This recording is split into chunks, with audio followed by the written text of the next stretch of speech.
So yeah, so that's, that idea of, basically I feel like a huge amount of what we're trying to do as creative people is overcome to overcome the things which stop us from making our work. So, and that can be fear, insecurity, lack of time, lack of resources.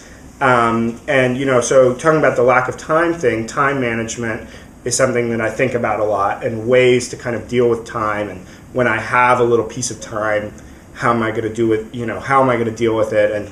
And so one of the things that I like to do, being that this is a technology focused thing, is I like to use timers.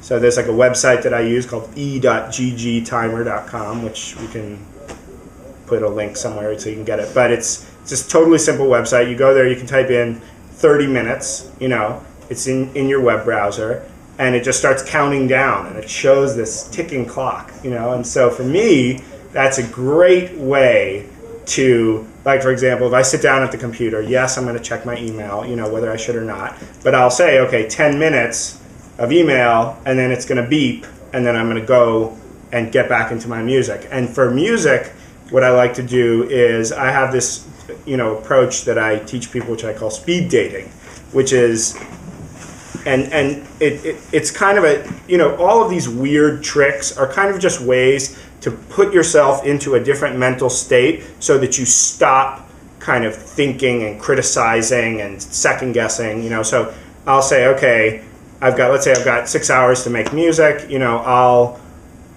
put on a timer for an hour, go as fast as I can within that hour to develop an idea, get as many parts in there as I can.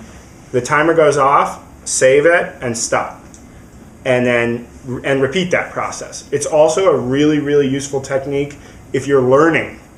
If you're doing something for the first time, repetition is a powerful learning tool. So let's say if I'm making a drum pattern and then adding a synth line and a bass line or whatever, the first time I do that, I'm going to be very slow. But the second and the third and the fourth time, within a couple of hours, you just get faster and faster and more confident. And so for someone like me who's experienced with doing this, it's just a great way to, first of all, produce a number of possibilities to work from. So let's say if I've got 6 hours, maybe I'll do 3 sketches in the first 3 hours.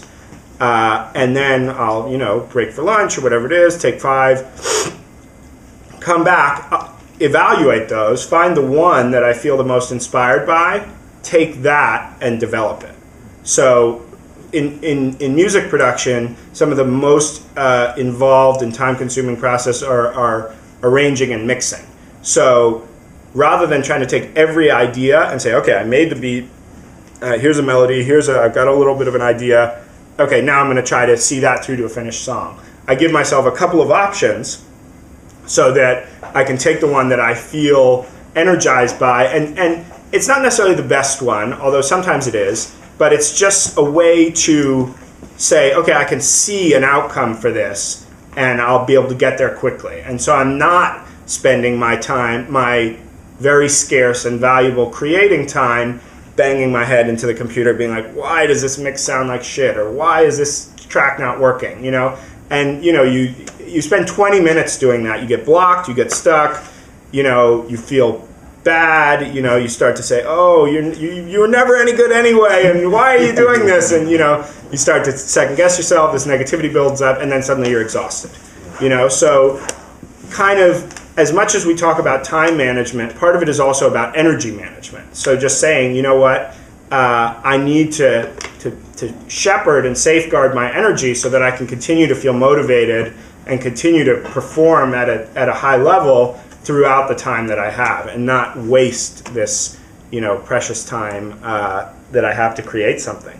And another use for that is, I wrote an article which I called "The Critic Inside," and we all have this kind of little voice in our head that's anytime we do anything, especially in a creative field, is saying, ooh, I don't know if you should do that, I don't know if that line is really good, or I don't know if this is, this kind of little talking, criticizing, undermining kind of voice, which is a really important, it's the critical faculty, and it's really important to have and to listen to at a certain stage in the process. But when you're just trying to create raw material, if you're sitting there having this kind of internal dialogue about whether it's good enough, you're killing yourself, So for me, I like to try to separate those two phases of the process. So I'll say, okay, if I'm in sketching mode, I've got my timer going, I'm really not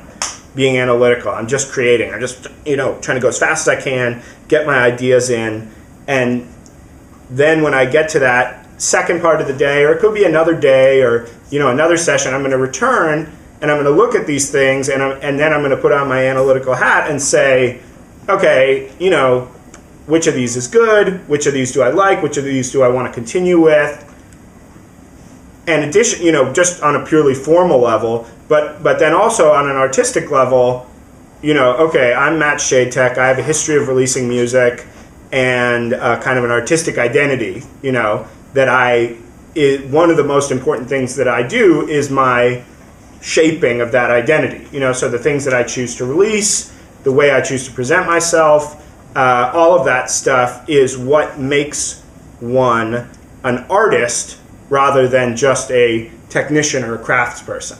So those decisions that you make about saying, okay, I'm going to take this song and I'm going to release it, and I'm really going to push it and put my resources behind it, whereas I have this other song which is equally good but is not in line with the identity that I'm trying to project, and that's a really important part of the process. But if you're sitting there doing that with a blank page in front of you, it's going to become much more difficult, So if you can kind of defer that critical process, or just create a little bit of kind of non-judgmental space just to pump stuff out in, you can then, and knowing, I'm going to take there is going to be a filter here.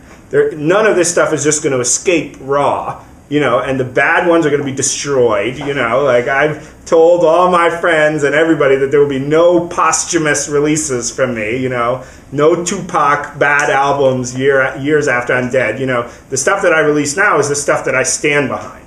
It's a very conscious choice. And if there are good songs sitting on my hard drive that aren't going to get released because it's not what I'm trying to say, and so, but I don't do that, like something that I used to be in a group called Team Shadetek with another guy called Zach, and when I started making music, and a rule that we had was we would never talk about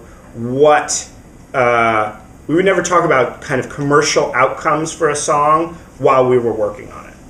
So we're sitting there, we're getting excited about the song. We're not going to say, oh yeah, this is going to be perfect for the last track on our new album, or oh, we'll give this to so-and-so for this and that purpose, because we found that as soon as we kind of pulled that business side into the creative process, we're making decisions very differently and kind of closing ourselves in and limiting our creative options, whereas I much prefer to just create something. And often, you're going to create things, creation is a mysterious process. You make something, you don't know where it came from, you're like, why did I make this? Or what is this? It just comes out, and I feel like that's important, it's an important way to kind of flex the muscles, and you may know, and you don't have to spend days on it and meticulously arrange it and mix it and so on, just express the idea, spend as much time as you need with it, and let it sit there, and it's going to get filtered out in the kind of artistic decision-making process, but there it is, and you made it anyway. Excellent. The end. Thank you.